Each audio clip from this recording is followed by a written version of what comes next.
ಇವತ್ತೊಂದು ಭಾಳ ಮುಖ್ಯವಾದ ಇವರು ಬರಬೇಕಾಯಿತು, ಬರ್ತೀನಿ ಅಂತ ಹೇಳಿದ್ರು ಬರಲಿಲ್ಲ. ಈ ಚಿತ್ರಕ್ಕೆ ಸಂಕಲನ ಎಡಿಟಿಂಗ್ ಮಾಡಿದವರು ನ್ಯಾಷನಲ್ ಅವಾರ್ಡಿನ ನಿಮಗೆ ಇವತ್ತು ಸುರೇಶ್ ಶಾಸ್ತ್ರ ಅವರು. ನೆನೆ ಕೂಡ ಬಂದು ಕೆಲವು ಇದರಲ್ಲಿ ಏನೋ ಒಂದು ಇದನ್ನು ಖರ್ಚು ಮಾಡೋದು. ನನಗೆ ಅವ್ರನ್ನ ಬಗ್ಗೆ ಎಷ್ಟು ಬಗ್ಗೆ ಮಾತಾಡೋದು, ಎಷ್ಟು ಬಗ್ಗೆ ಹೇಳೋದು ಸಾಧ್ಯವಿಲ್ಲ. ಮಣಿರತ್ನಂ ಇರ್ಬೋದು, ಬಾಲಚಂದ್ರ ಇರ್ಬೋದು, ಬಾಲಮಹೇಂದ್ರ ಇರ್ಬೋದು, ಗಿರೀಶ್ವರ ದೊಡ್ಡ ದೊಡ್ಡ ದೊಡ್ಡ ದೊಡ್ಡ ನಿರ್ದೇಶಕರಂತೆ ಕೆಲಸ ಮಾಡುವಂಥ ವ್ಯಕ್ತಿ ಎಷ್ಟು ಸರಳವಾಗಿ ಸರ್ ನಮ್ಮ ಬಡ್ಜೆಟ್ ಇಷ್ಟೇ ಇದೆ ಅಂತಂದರೆ ಅವ್ರು ಎಂದೂ ನನ್ನ ಬಡ್ಜೆಟ್ನ ವಿಚಾರದಲ್ಲಿ ನನಗೆ ಅದು ಮಾತ್ರ ಹೇಳ್ಬಿಡಿ ಸರ್, ನಿಮ್ಗೆ ಎಷ್ಟು ಪ್ರಯೋಜನ ಇದೆ ಅಷ್ಟು ಕೊಡಿ ಅಂತ ಹೇಳಿದ್ರು. ಎಷ್ಟೇ ಹೊತ್ತಿನಲ್ಲಿ ಕರೀಲಿ, ಎಷ್ಟೇ ಸಿಂಗಲ್ಲಿ ಕರೀಲಿ, ಎಷ್ಟೇ ಮಳೆಯಲ್ಲಿ, ಎಷ್ಟು ಇದೆ ನಿಂತ್ಕೊಂಡು ಬಂದ್ಬಿಟ್ಟು ಯಾರು ಮಾಡ್ತಾರೆ ಅವರು. ಸುಂದರ ಕೃಷ್ಣ ಅವರು ಹೇಳಿದಂತೆ ಯಾವುದೇ ಕಾರಣಕ್ಕೂ ಯಾವ ನಮ್ಮ ಕನ್ನಡದಲ್ಲಿ ಯಾರೇ ಕರೆದು ಯಾವುದೇ ಕಾರಣಕ್ಕೂ ಇಲ್ಲ ಅಂತ ಮಾತ್ರ ಹೇಳಬೇಡ ಅಂತ ಹೇಳಿದಂತೆ ಪ್ರತಿಯೊಬ್ಬರಿಗೆ ಯಾರಿಗೂ ಬೇರೆಯವ್ರು ಎಡಿಟ್ ಮಾಡಿದ್ರು ಕೂಡ ಯಾರೋ ಸ್ವಲ್ಪ ಏನಕ್ಕಿಂತ ತೊಂದರೆ ಆಗಿದೆ ಅಂತಂದರೆ ಈಗ ನಡುವೆ ಬರ್ತೀನಿ ಅಂತ ಮಾಡಿಕೊಡ್ತಾರೆ. ಸುರೇಶ್ ಶಾಸ್ತ್ರಿ ಈ ಚಿತ್ರಕ್ಕೆ ಸಂಕಲನ ಮಾಡಿದ್ದಾರೆ. ಅವರು ಬರಲ್ಲ ಬಿಡಿ ಎಷ್ಟು ಬರ್ನಿಂದ ಏನಿದೆ ಬಂದಿಲ್ಲ. ಇದಕ್ಕೆ ಇಡೀ ಈ ಚಿತ್ರಕ್ಕೆ ಕಾಸ್ಟ್ಯೂಮ್ ಸುಷ್ಮಾ ಅವರು ಮಾಡಿದ್ದಾರೆ. ನನ್ನ ಜೊತೆಲಿ ಶ್ರೀನಿವಾಸ್ ಮತ್ತು ಅರುಣ್ ಅಸೋಸಿಯೇಟಾಗಿ ಕೆಲಸ ಮಾಡಿದ್ದಾರೆ. ಇಕ್ಕಟ್ಟು ಜಾಗದಲ್ಲಿ, ಆ ಮಳೆಯಲ್ಲಿ, ಆ ಜನಗಳು ಹೊರಡಿಸೋದು, ಕರ್ಕೊಂಡು ಹೋಗೋದು, ಟೀಮ್ ನೋಡೋದು, ಮತ್ತೊಂದು ನೋಡೋದನ್ನು ವಿಶೇಷವಾಗಿ ಒಂದು ಅದರಲ್ಲಿ ಪಾತ್ರ ವಹಿಸಿಕೊಂಡವರು ಮಾಲತೇಶ್ ಅಂದ್ಬಿಟ್ಟು ಇಲ್ಲಿದ್ದಾರೆ. ಅದು ಪ್ರೊಡಕ್ಷನ್ ಡಿಸೈನರ್ ಆಗಿ ಇಲ್ಲಿ ಕೆಲಸ ಮಾಡಿದ್ದಾರೆ. ಆಮೇಲೆ ಯಾವುದೇ ಪಿಕ್ಚರ್ ಮಾಡಿದ್ರು ನಮಗೆ ಬೇರೆ ಪಿಕ್ಚರ್ ಥರ ನನಗೆ ಕೂಗಾಡೋ ಜಗಳ ಕಡೋದು ಅಭ್ಯಾಸ ಇಲ್ಲ. ಆದರೂ ಬೇರೆ ಥರದಲ್ಲಿ ಇಬ್ಬರು ಕೂಗಾಡ್ತಿದ್ದೀವಿ. ಅವ್ರು ಯಾರು ಅಂತಂದರೆ ನನಗೆ ವೆಂಕಟೇಶ್ ಪ್ರಸಾದ್. ನನಗೆ ರಾತ್ರಿ 11 ಗಂಟೆಗೆ ಜಗಳ ಕಾಯ್ತಾ ಇದ್ರು ನನ್ನ ಹತ್ರ. ಅವರು ಏನೇ ಕಾಯ್ತಾ ಇದ್ರು ಗೊತ್ತಿಲ್ಲ. ಬಟ್ ಅದು ಜಗಳ ಆದರೂ ಬೇರೆ ಥರ ಟೋನ್ ಜಗಳಕ್ಕಾದ್ರೆ ಅದು ಬಿಟ್ಬಿಡ್ಬೋದು, ಮಾಡಲ್ಲ, ಟ್ಯೂನ್ ಟೋನ್ ಮಾಡಲ್ಲ. ಅವ್ರದ್ದೇನು ಟೋನ್ ಇದೆ, ಅವ್ರು ಬಿಡ್ಲು ಹೋಗ್ಬಾರ್ದು, ಇಲ್ಲೇ ಇರಬೇಕು, ಆ ಥರ ಮಾತಾಡ್ತಿರ್ತಾರೆ. ನನಗೆ 2006 ನನಗೆ ಅವ್ರನ್ನ ಅವಾಗಿಂದ ನನಗೆ ಆತ್ಮೀಯರು. ನಾನು ಎಲ್ಲ ಪಿಕ್ಚರ್ಗೂ ಅವ್ರನ್ನ ಕರಿತೀನಿ, ಬೈತಾ ಇರ್ತೀನಿ ಎಷ್ಟೋ ಸಾರಿ. ಹಿಂಗಿದ್ದೀರಿ, ಹೈಟ್ ಇದ್ದೀರಿ, ಪರ್ಸನಾಲಿಟಿ ಇದ್ದೀರಾ. ನಾನು ಎಷ್ಟೋ ಪಿಕ್ಚರ್ಗೆ ಮಾಡಿಕೊಂಡವ್ರಿಗೆ ಭಾಳ ಬೇಜಾರ್ ರೋಲ್ಗೆ ಅವ್ರನ್ನ ಕ್ಯಾಸ್ಟಿಂಗ್ ಮಾಡಿದೆ, ಬರಲಿಲ್ಲ ಅವರು.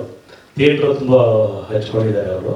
ಆದರೂ ನನ್ನ ಹಿಂದಿನ ಮಾಗಿ ಕಾಲ ಇರ್ಬೋದು, ದಾಟು ಇರ್ಬೋದು, ಮತ್ತು ಇನ್ನೊಂದು ಭಗವತಿ ಕಾಡಲ್ಲಂತೂ ತುಂಬ ಯಾವ ಕ್ಯಾರೆಕ್ಟರ್ ಕೊಟ್ಟರು ಆಗ್ತಾರೆ. ಸೊ ಈ ಚಿತ್ರನ ಆಗ್ಬೋದು ಅಂತ ಒಂದು ಕನಸು ಅಂತ ಅಂದ್ಕೊಂಡಿದೆ. ಆಮೇಲೆ ಅವ್ರಿಗೆ ಹೇಳ್ತಿದ್ದೆ ಪಿಕ್ಚರ್ ಮಾಡಿ ಮಾಡಿ ಮಾಡಿ ಅಂತ ಹೇಳ್ತಿದ್ದೆ. ಯಾಕಂದರೆ ದಾಟಿದ ಉನ್ನತಿ ಪ್ರೊಡ್ಯೂಸರ್ ಆಗಿದ್ದಾರೆ ಅವರು. ಸೊ ಈ ಚಿತ್ರಕ್ಕೆ ಅವರು ನಮ್ಮ ನಿರ್ಮಾಪಕರನ್ನ ಹುಡುಕೊಟ್ಟು ಮತ್ತು ಇದುವರೆಗೂ ಈ ಕ್ಷಣಕ್ಕೂ ಕೂಡ ನಾಳೆ ಮುಂದಕ್ಕೂ ಕೂಡ ಈ ಪಿಕ್ಚರ್ಗೆ ಮುಂದಕ್ಕೆ ವಹಿಸ್ಕೊಂಡ್ರು ಮತ್ತು ಎಕ್ಸಿಕ್ಯೂಟಿವ್ ಪ್ರೊಡ್ಯೂಸರ್ ಆಗಿ ಕೆಲಸ ಮಾಡಿದ್ದಾರೆ. ವೆಂಕಟೇಶ್ ಪ್ರಸಾದ್ ಅವರು ಈ ಚಿತ್ರದ ಭಾಳ ಪ್ರಮುಖವಾದಂಥ ಪಾತ್ರ ವಹಿಸಿದ್ದಾರೆ. ನಿಜವಾದ ಹೀರೋರೇ ಬಿಲಿನಿಂದ ಕೊನೆ ತನಕ ಇರುವಂಥವ್ರು. ನೀವು ನನ್ನ ಜೊತೆಲಿ ಎಷ್ಟು ಜಗಳಕ್ಕಾದ್ರಿ, ಏನು ಇದು ಮಾಡಿದ್ರಿ, ಅಥವಾ ಎಷ್ಟು ಜಗಳ ಇಷ್ಟ ಆಯ್ತು ಇಲ್ಲ ಅಂತೆಲ್ಲವನ್ನು ಶೇರ್ ಮಾಡ್ಕೊಳ್ಳಿ ಸರ್ ದಯವಿಟ್ಟು. ಕರೆಕ್ಟ್. ನಾನು ಶಿವರುದ್ರ ಸರ್ ಅವಾಗ ಜಗಳ ಆಡ್ತಾನೆ ಇರ್ತೀವಿ. ಕಾರಣ ಏನು ಅಂತಂದ್ರೆ ಸಿನಿಮಾ ಸಂಬಂಧಪಟ್ಟಂಗೆ ವೈಯಕ್ತಿಕವಾದ ಜಗಳ ಯಾವುದೂ ಇರಲ್ಲ. ಅವರು ಸಿನಿಮಾ ಚೆನ್ನಾಗಾಗಬೇಕು, ಸಿನಿಮಾ ಚೆನ್ನಾಗಿ ಬರಬೇಕು ಅಂತ ಅವ್ರದ್ದೊಂದು ವಾದ, ನಂದು ಇನ್ನೊಂದು ವಾದ ಇರುತ್ತೆ. ಇಬ್ರು ಇಲ್ಲ ಇದನ್ನ ಹಿಂಗ್ ಮಾಡೋಣ ಅಥವಾ ಹಿಂಗ್ ಮಾಡೋಣ, ಅವರೊಂದು ಹೇಳ್ತಾರೆ, ಹಿಂಗ್ ಹೇಳ್ತಾರೆ. ಅವರು ಬಿಡಲ್ಲ, ನಾನು ಬಿಡಲ್ಲ. ಕೊನೆಗೆಲ್ಲ ಮಧ್ಯದಲ್ಲಿ ಬಂದು ನಿಲ್ಲಿಸ್ತೀವಿ.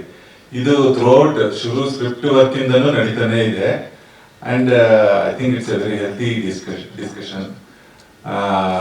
ಆ ಜಗಳಗಳಿಂದಾಗಿ ನಾವು ಸಾಕಷ್ಟು ಸಿನಿಮಾದ ಆಗುಹೋಗುಗಳನ್ನು ನಿರ್ಧರಿಸಿದ್ದೀವಿ. ಸಿನಿಮಾಗೆ ಬೇಕಾದಂತಹ ಕ್ವಾಲಿಟಿ ತರೋದಕ್ಕೆ ಸಾಧ್ಯ ಆಗಿದೆ. ಬಿಕಾಸ್ ಈ ರೀತಿ ಜಗಳಗಳಾಗಿವೆ. ಅಂದ್ರೆ ಜಗಳ ಅಂತ ಹೇಳಲ್ಲ, ಚರ್ಚೆ ಅಂತ ಹೇಳ್ತೀನಿ. ಸ್ವಲ್ಪ ಜೋರಾಗಿ ಮಾತಾಡ್ತೀವಿ, ಅದೇ ಜಗಳ ಅಂತ ಅನಿಸ್ಬೋದು ಅಷ್ಟೇ. ಓಕೆ, ಬಂದಿರೋ ಎಲ್ಲ ಮಿತ್ರರಿಗೂ ನಮಸ್ಕಾರ. ಸಿನಿಮಾ ಬಗ್ಗೆ ಶಿವರುದ್ರ ಸರ್ ಈಗಾಗಲೇ ಸಾಕಷ್ಟು ಹೇಳಿದ್ದಾರೆ. ನಾನು ತುಂಬ ಏನು ಹೇಳೋದಿಲ್ಲ. 2 ವಿಷಯ ಹೇಳಬೇಕಷ್ಟೇ. ಮೊದಲನೇ ವಿಷಯ, ಈ ಸಿನಿಮಾ ಕಳೆದ ವರ್ಷ ಮಾಡಿದ್ದು, ಅದಾದ್ಮೇಲೆ ಸುಮಾರಷ್ಟು ಚಲನಚಿತ್ರೋತ್ಸವಗಳಲ್ಲಿ ಭಾಗವಹಿಸಿತ್ತು. ಎಲ್ಲ ಕಡೆ ಉತ್ತಮವಾದ ಪ್ರತಿಕ್ರಿಯೆ ಬಂದಿದೆ, ತುಂಬಾ ಒಳ್ಳೆಯ ಪ್ರತಿಕ್ರಿಯೆ ಬಂದಿದೆ. ನೋಡಿದವರೆಲ್ಲ ತುಂಬಾ ಇಷ್ಟಪಟ್ಟಿದ್ದಾರೆ. ಈಗ ಇದು ರಿಲೀಸ್ಗೆ ಸಿದ್ಧ ಆಗಿದೆ. ಈ ಸಮಯದಲ್ಲಿ ನಾನು ಈ ಸಿನಿಮಾಗೆ ಕೆಲಸ ಮಾಡಿರೋ, ಇನ್ವಾಲ್ವ್ ಆಗಿರೋ ಎಲ್ಲ ನಟ ನಟಿಯರು, ತಂತ್ರಜ್ಞರು ಎಲ್ಲರಿಗೂ ಕೂಡ ಎಕ್ಸಿಕ್ಯೂಟಿವ್ ಪ್ರೊಡ್ಯೂಸರ್ ಆಗಿ ನಾನು ತುಂಬ ಹೃದಯದಿಂದ ಥ್ಯಾಂಕ್ ಯು ಹೇಳಕ್ಕೆ ಇಷ್ಟಪಡ್ತೀನಿ. ಸ್ಟಾರ್ಟಿಂಗ್ ಫ್ರಮ್ ಶಿವರುದ್ರಾಯ್ ಸರ್, ಇಷ್ಟು ವರ್ಷ ಎಕ್ಸ್ಪೀರಿಯನ್ಸ್ ಇರೋರು, ಎಷ್ಟು ಸಿನಿಮಾ ಮಾಡಿರೋರು, ಈ ಸಿನಿಮಾ ಮಾಡಬೇಕು ಅಂತ ಅಂದ್ಕೊಂಡಾಗ ಇದು ನಮ್ಮ ಸಂಸ್ಥೆಯ ಮೊದಲನೇ ಸಿನಿಮಾ ಇದು.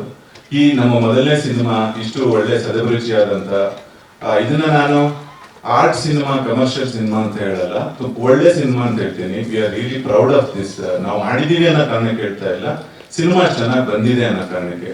ಸೊ ಹಾಗಾಗಿ ಶಿವರುದ್ರಾಯ್ ಸರ್ ಇರ್ಬೋದು,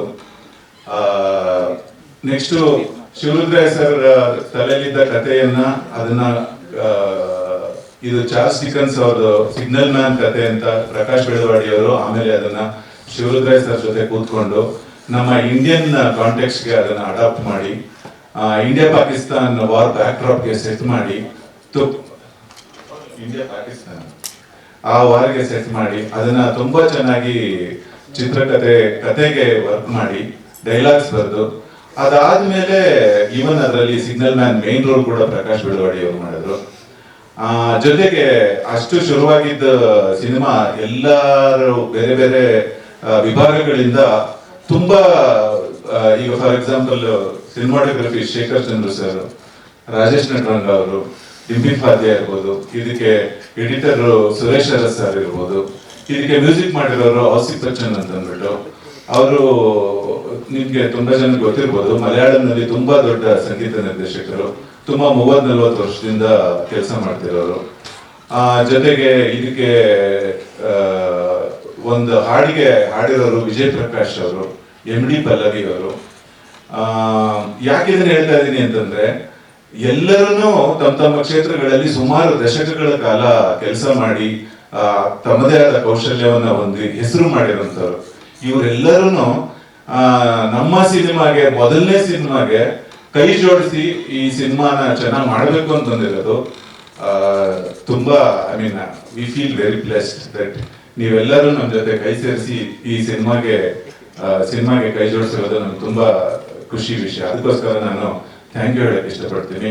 ಜೊತೆಗೆ ನಮ್ಮ ಥಿಯೇಟರ್ ಫ್ರೆಂಡ್ಸ್, ಇಡೀ ಸಿನಿಮಾನ ತಲೆ ಮೇಲೆ ಹಾಕೊಂಡು ಕೆಲಸ ಮಾಡಿದಂಥವ್ರು ಸುಷ್ಮಾ, ಅರುಣ್, ಮಾಲ್ತೇಶ್, ಇವ್ರು ಇಡೀ ಸಿನಿಮಾದ ಪ್ರೊಡಕ್ಷನ್, ಕಾಸ್ಟ್ಯೂಮು ಎಲ್ಲವನ್ನೂ ನೋಡ್ಕೋತಾ ಇದ್ರು. ಇವ್ರಿಗೂ ಕೂಡ ಥ್ಯಾಂಕ್ಸ್. ಎರಡನೇ ವಿಷಯ ನಾನು ಹೇಳ್ಬೇಕಾಗಿದ್ದು ನಿಮ್ಗೆ, ಮಾಧ್ಯಮ ಮಿತ್ರರಿಗೆ, ಈ ಸಿನಿಮಾ ರಿಲೀಸ್ ಬರ್ತಾ ಇದೆ. ದಯವಿಟ್ಟು ನಿಮ್ಮ ಸಹಾಯ ಇರಲಿ, ಸಹಕಾರ ಇರಲಿ. ಇದು ಹೆಚ್ಚು ಜನರನ್ನ ರೀಚ್ ಆಗೋ ಹಾಗೆ ದಯವಿಟ್ಟು ಸಹಾಯ ಮಾಡಿ ಅಂತ ಕೇಳ್ಕೊತೀನಿ. Thank you so much.